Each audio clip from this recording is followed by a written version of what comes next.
I think the main takeaway leading up to this point is a lot of different ways that we can go grab what we want out of the DOM, the document object model. And of course, the main reason why you want to do that is you typically want to do something with it. So we're going to get into now the manipulation of things in the DOM. And for simplicity, for the amount of time that we have anyway, we decided that it would be really good to focus on the adding, the modifying, or the removing of anything in the DOM. And a very common thing that you're going to do is change styles. And there's a lot of different ways that it can be done. We're not going to focus on all of them, but we are going to show you some methodologies for modifying content and modifying style. So let's talk about one of these things here. We've declared a variable called x. It's going to equal the response of calling our query selector with an ID. The ID in this example is just any ID that happens to have that name. One way that you can manipulate something is by calling the inner text. So a classic example of that would be if the ID was on a div or a span or something with some simple text in it, we could change what that inner text is. And in this example, we just said, hey, let's change the inner text to changed. Another thing that you can do is change the class name. So let's say you've identified styles in your CSS, which is a good practice to do, to put the styling there. And now you want to change this element to have a different class name, or add one if it didn't have one before. So in this example, x.className equals item means it's going to do just that. This will now have the item as its class name. That's good, but you showed an example earlier, Jan. I saw you were in there. You were modifying a class, and then you said, hey, I'm going to go add another class name in here. So that space delimited list means that that's what we have, a list of classes. So we also have at our disposal the ability to call class list, which will allow us to add, remove items in the class in the event that someone has multiple classes in or assigned to a particular element. So I would love to showcase this now. I'm going to go over to the DOM manipulation inside of the Code Show project. And I want to talk about a few things here. In fact, I'm going to save this one for last, so I'm going to collapse that. I am in the ready event for this page. I've declared that there is going to be a button and a title that I'm going to retrieve. There's also a container, which I needed just the name for. Then I'm adding an event listener that says, okay, when you click on the title, change the inner text to say DOM span inner text, something simple.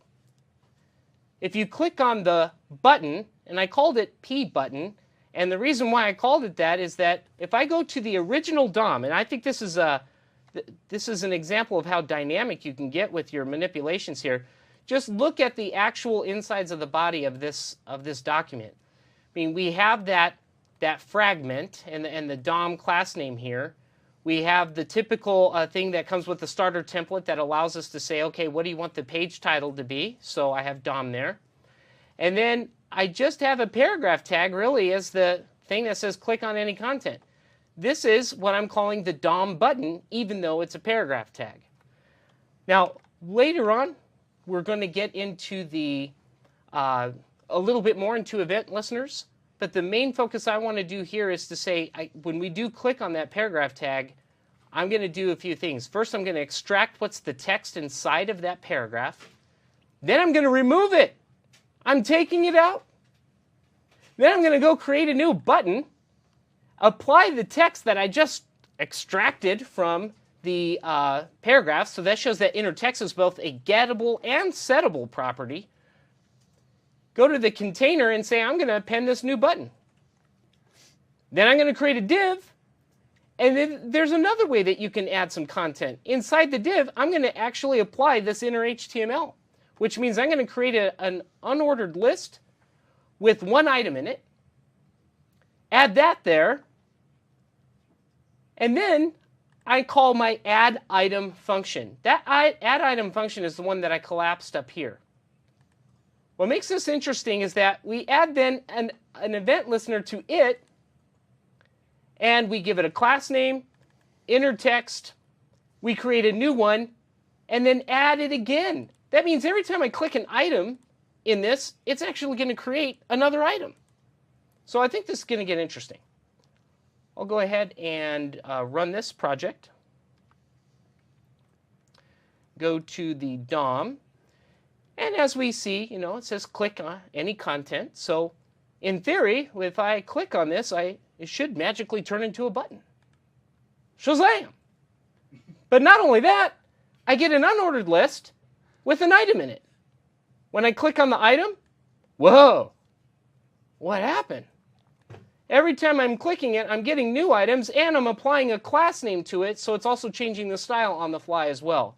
So it's a way to demonstrate that you could really get dynamic with the DOM by manipulating the content. And again, the key takeaways here are inner text is a good friend. So is, when we're looking down below, inner HTML, if you have some content that you want to pass in that way. And you can also use the class list or the class name. And up here, I use class name to just say, hey, the items that we have here, let's go ahead and give it a class name. There's one other area I want to show this as well. The title, as you can see over here, says DOM title. Now I'm going to go find that in the HTML real quick. That's here. And you can see there's already a class assigned to it called page title. But what if I click on the title of the page and I also want it to have that little glow to it, but I don't want to remove this class? It's really just as simple as going into this code and saying, I would like to say title.classList.add, and then add the item class to it. When I do that, if I go back over and look at this DOM and click on the title, I apply the new class. And then what's even more interesting is if I go back over into Visual Studio to the DOM Explorer, if I scroll down inside and find where that title is, which is right here, you can see that it shows both the page title and the item in the class. And this is the power of using the DOM Explorer. See, what did it actually do and how did it impact? Because when we started off, it only had page title there. Now we can see we dynamically added an item as well. All done through these simple manipulations.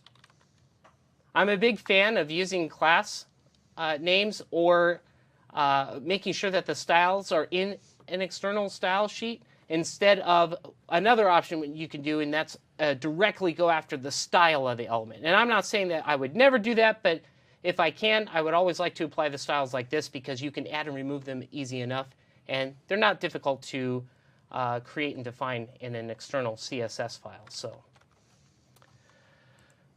that takes us to responding to events. So event handling, we've kind of seen a sneak peek of it, but my goodness, the entire app is based on events to some extent. I mean, my goodness, the whole thing has to begin somewhere. All the content has to start somewhere. In other kind of languages, there's always the the analogy of where's your public static void main, so to speak. Where does everything begin? So in our world, we've just been taking advantage of the fact that there's been some event handlers already kind of baked by merit of the template. But event handling here can be done a couple ways. It can be done declaratively, or it can be done programmatically. The declarative approach would be doing something like this, where you have the on-click right on the button, and then you have it point to a handler, and then somewhere in your JavaScript you define that handler. But what do you think would have to be true with regard to scope for that all to work? Seems like that page would have to have within its scope the ability to see that handler method. Yeah, and for that to happen, it means it would probably have to be in a global scope, and That's correct. that is what is happening. So this is not what we would recommend. Can you do it? Sure, you could do it. But there is yet another way. Yeah, and one thing I would point out there, you might run into the issue where you might extend a function to the global namespace. You might even do it the right way by using a namespace, which we'll learn about later. But even if you extend it to the global namespace and then use it on your HTML page, you're still going to run into an error because Windows 8 in a few ways makes sure that the user is safe. And one of the ways that they do that is they make sure that they're not instantiating or executing any functions from the declarative page, from the HTML page. And unless you go into the JavaScript and say, this one's okay, this function is okay to call from the HTML page. So it's certainly something that you can get working, but there's really not too much reason not to do it imperatively in the code. Yes. And I think if just to be on the safe side with regard to what Jeremy's talking about, I'm switching over to the code view. I'm assuming that what you're saying is on the page, meaning having an actual script block like this on the page where you're defining a handler, which you can do. But again, I'm not really a big fan of that. Is that what you meant by on the page, or did you mean the declaration of it in the on-click? Even if you declare it in the onClick, because you're calling that function from the HTML page, still you're going to run into trouble. You're going to get an error thrown that says something along the lines of this function is not marked for processing. Right. And so what you need to do is mark the function for processing, and then it will be allowed to be called from the HTML page. Excellent. Thank you. So now we're going to discuss what the programmatic way of doing this would be. So assuming we have a button with an ID of BTN, we notice that there is no onClick anywhere. We create a function called handler, and then down below you can see that we're extracting what the button is. In this example, we use a query selector and made it a variable called B.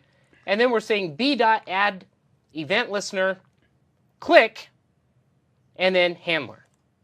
So that is a way to do it programmatically. And what that means is, hey, anytime this button gets clicked, it's listening. It's like, hey, am I getting clicked? And yeah, sure. So go call this handler function. Now, I know Jeremy is, in a moment, he's going to be showcasing a really cool feature. I like this a lot. It's your the event handling page that you did in Code Show. Right. But right before we go there, I just wanted to show you something that's kind of interesting about this global space, and also with regard to event handling. And you might see this, and we're just going to reference it. If you do happen to have something like, let's say, DOM container or DOM title as IDs in this document, you'll notice that in some cases you might find that right off the bat, in fact, let me find a good place to do this. If I start typing DOM, and I'll see DOM button and DOM container there. I'll zoom in on that so you can see that. Now, why did those two things appear? What do you think?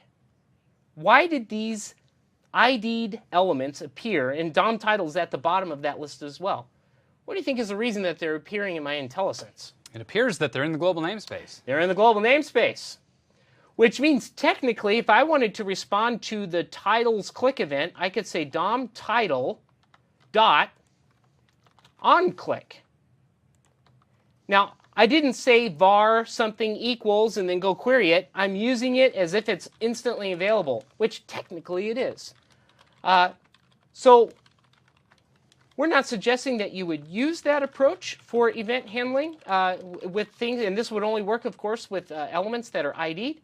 We're just simply saying that there is that, if you see code samples and so forth, that's why it works. It's because IDs in the HTML page are in the global namespace, so you technically wouldn't have to do a document.getElement by ID. Another thing that's kind of interesting is that you'll notice that when I'm using a click event, like here, I use the word click, but when we're doing it programmatically, well, we see onClick. That's a typical naming convention. So as a method, it's onClick, but for add event listener, it's click. That being said, if possible, Jeremy, what would you think about showcasing or talking about the events within Code Show. Yeah, let's do it. Since you all have access to Code Show, you have access to this project, this page, this demo. This one is called the Event Handlers, and there are multiple ways to define an event handler, and so I'm showing the difference between those event handlers in here. Does everybody see the large blue button? Can you see that? I just want to make sure that that's visible. We just want to make sure it's visible. Yeah. It's on the. I can zoom into that button. Anyway, that's a button. And there are 3 different ways to add and, in some cases, remove events from this button. Right now, the button is a whole lot of no good to any of us. Yeah. It does nothing. But we've got a little log here, and we can clear the log.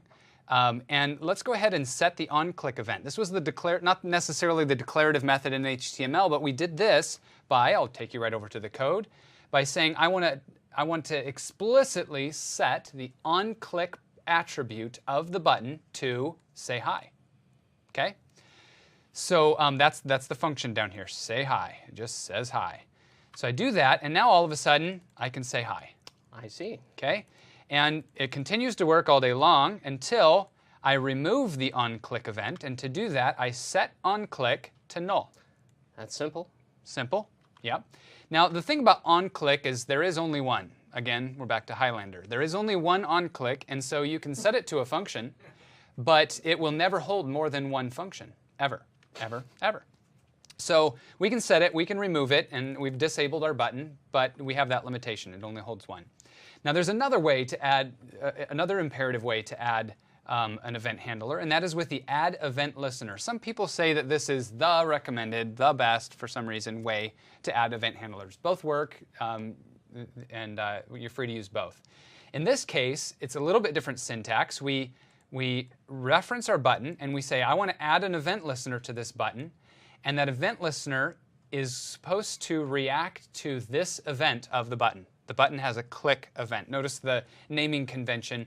All of the attributes have the word on before. On click, so click is the name of the event. And the second parameter that it takes is the function that we want it to call. Okay? There's actually a third parameter here, a Boolean, that you can look up. We won't talk about it right now. And then to remove that one, you have to call remove event handler, which event you want to remove, and you have to have the name of that function that you attached to it so that you can remove it. Let's go look at that. We've got nothing on there yet. In fact, let's clear the log. Let's add a click listener using the add event listener. Now, button, button, button, button, button. We can say hi all day, and we can remove it. Very helpful. Okay, 2 different ways to do pretty much the same thing. Now the third one here is doing it a little bit differently. The third one, instead of using the say hi method as we did in the previous examples, this one is doing it anonymously. It's adding an anonymous function by way of the add event listener. And that can be added, but since that function doesn't have a name, there's not really a way to pull that event listener off. Hey, to make sure there's no smoke and mirrors, is there any way you can refresh that and change that word hi to something else so we know we're really calling this anonymous function? Absolutely. Let's call it hello. Is that distant enough? That's good. All right. We'll run it. Now, I add this anonymous click listener, and it says hello, Oh. but there's no way to remove it. What? Because I added an anonymous function, so there's no way to remove it except to kind of reset that object and lose all of its events. Now, there's one other caveat of the add anonymous click listener. Watch this. 1, 2, 3, 4. I already added 1. I just added 4 more. I now have 5 event listeners on the big blue button. Ready? Let's clear the log. What? So add event listener, passing it an anonymous function. Since it doesn't have any way of identifying that function, doesn't have any way of saying, hey, knucklehead, you've already added that function as an event on the click event. I'm not going to add it again for you. It says, okay, I'll add it, I'll add it, I'll add it, and all day long you can add multiple events. Now, when you're adding click listener, you can add 5 or 10 or 100 different listeners to the same object, giving them all different, different method names. But when you're doing it anonymously, you can't pull them off. So the advantage then of using the add listener, the click listener remove, is that you could still have the multiple things. The Highlander's the first one. There can only be one. And then you can use these add listeners and give them named functions which means you can explicitly remove them. Absolutely. Or you could just do it anonymously, and it is what it is. Yeah, get what you get. Yeah. That's right. So you can look at the code for that one, of course, under, I'm in the wrong spot here. It's under Pages, Event Handlers. And if you look at the JavaScript, you can see how I'm adding each of those so you can see what the differences between those are. Get a feeling for it. Fantastic. Thank you for showing that. I really like that example. So that leads us to basically the conclusion of this particular module.